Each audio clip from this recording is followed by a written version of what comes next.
बाबा जी आई हमरा किताब पढ़ा दिया। ई जे किताब जे छ हाँ। तऽ से हमरा सब में ई नहीं छलै, इंग्लिश छै तऽ इंग्लिश हम पढ़ल नहीं छी। हम संस्कृत छियै पढ़ने। संस्कृत हाँ संस्कृत छियै पढ़ने, ई नहीं पढ़ने छी। ये नहीं पढ़ नहीं।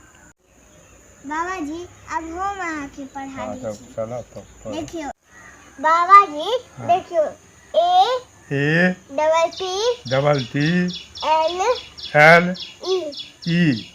देखियो बाबा जी इतने तो आसान छले। हाँ। BALL बोल BALL हाँ। बॉल माने गेंद। बॉल माने गेंद।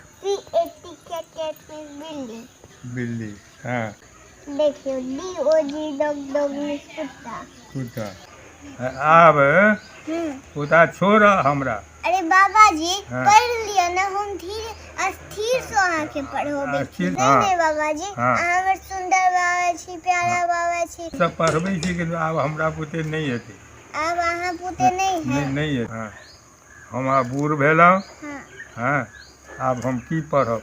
अरे सुन तब बाबा जी पढ़ लिया ने, हम आगे 2टा डायरी लिख देब। ठीक छै नहीं होइ छौ। अच्छा बाबा जी। हाँ। अरे कनी सीख लिया ने। हाँ। अच्छा।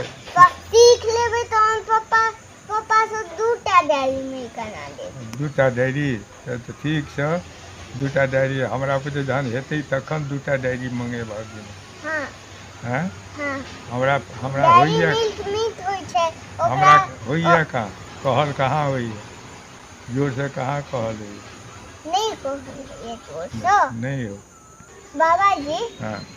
हम अहाँ के पढ़ा दै छी। हाँ।